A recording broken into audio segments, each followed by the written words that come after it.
Hello and welcome to your channel as they like it. क्या आप जानते हैं कि तमिलनाडु की गवर्नमेंट और सेंट्रल गवर्नमेंट के बीच में एक टसल चल रही है ओवर द इकोनॉमिक इश्यूज? क्या आप जानते हैं प्राइवेटाइज्ड एयरपोर्ट्स का रिवेन्यू शेयरिंग मॉडल क्या है? और क्या आपको पता है नेशनल मोनेटाइजेशन पाइपलाइन क्या है? और क्या आप जानते हैं ग्रीनफील्ड वर्सेस ब्राउनफील्ड इन्वेस्टमेंट किसे कहते हैं? तो आइए जानते हैं ये कंप्लीट टॉपिक।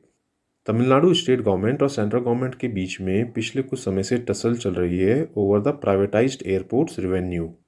तमिलनाडु की डीएमके गवर्नमेंट ने अपना रिवेन्यू शेयर मांगा है from privatised airports against the land provided by the state for building the new airports. और तमिलनाडु की गवर्नमेंट के इस स्टेप को कई अपोजिशन रूल्ड स्टेट्स ने सपोर्ट भी किया है। छत्तीसगढ़ और झारखंड की गवर्नमेंट ने खुल के तमिलनाडु के प्रपोजल का सपोर्ट किया है।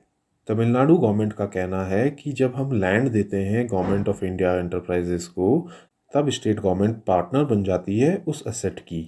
और जब ये एसेट किसी थर्ड पार्टी को ट्रांसफ़र किया जाता है, स्पेशली जब ये थर्ड पार्टी प्राइवेट पार्टी हो, तब सिर्फ एक पार्टनर यानी कि गवर्नमेंट ऑफ इंडिया को ही शेयर नहीं मिलना चाहिए, बल्कि स्टेट गवर्नमेंट को भी रिवेन्यू शेयर में पार्ट होना चाहिए। आइए समझते हैं प्रेजेंटली कैसे एयरपोर्ट्स को बिल्ड किया जाता है। कभी भी जब न्यू एयरपोर्ट बिल्ड किया जाए या एग्जिस्टिंग एयरपोर्ट को एक्सपेंड करती है एयरपोर्ट अथॉरिटी ऑफ इंडिया, तब स्टेट गवर्नमेंट एक्वायर करके देती है एयरपोर्ट अथॉरिटी ऑफ इंडिया को लैंड पार्सल्स। और ये land airport authority of India को 99 ईयर्स की लीज पे दिया जाता है at a sum of rupees only 1। आइए अब समझते हैं कि सेंट्रल गवर्नमेंट का इसमें क्या व्यू है।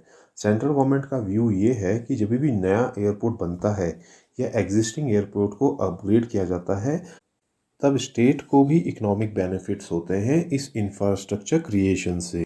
जब भी एक एयरपोर्ट बनता है तो उसके कैचमेंट एरियाज़ को भी बहुत बेनिफिट होता है, जो इनडायरेक्टली स्टेट गवर्नमेंट को बेनिफिट होता है।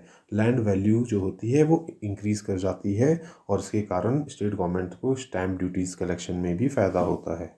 यहाँ पे ये बात भी जान लें कि नेशनल मोनेटाइजेशन पाइपलाइन के अंतर्गत 25 एयरपोर्ट्स को, जो कि airport authority of India run करती है, उनको ईयरमार्क किया गया है फॉर एसेट मोनेटाइजेशन बाय 2025, जिसमें से कि 4 एयरपोर्ट तमिलनाडु में पड़ते हैं।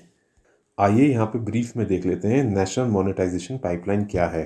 नेशनल मोनेटाइजेशन पाइपलाइन का एम है ब्राउनफील्ड प्रोजेक्ट्स की वैल्यू को अनलॉक करना by engaging the private sector. इसके अंतर्गत प्राइवेट सेक्टर को ट्रांसफ़र किए जाएंगे रिवेन्यू राइट्स, लेकिन ओनरशिप ऑफ द प्रोजेक्ट नहीं ट्रांसफ़र की जाएगी। और इससे जो फंड्स जनरेट होंगे वो इंफ्रास्ट्रक्चर क्रिएशन में हेल्प करेंगे अक्रॉस द कंट्री।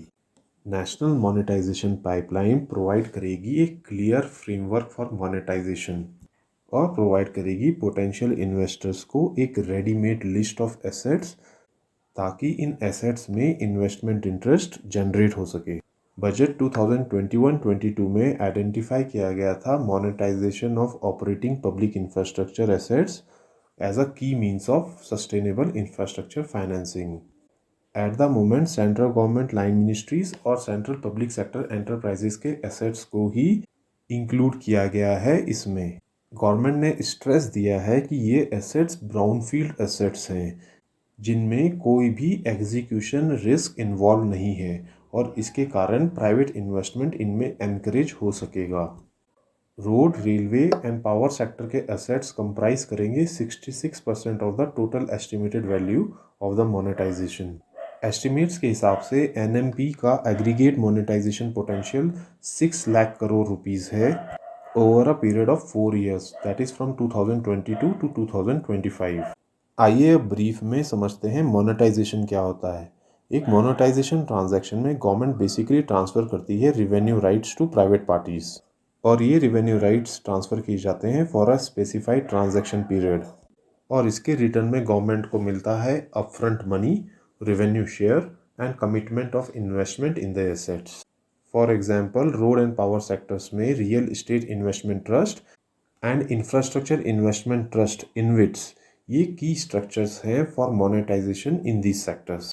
आइए अब ब्रीफ में समझते हैं ग्रीनफील्ड वर्सेस ब्राउनफील्ड इन्वेस्टमेंट किसे कहते हैं।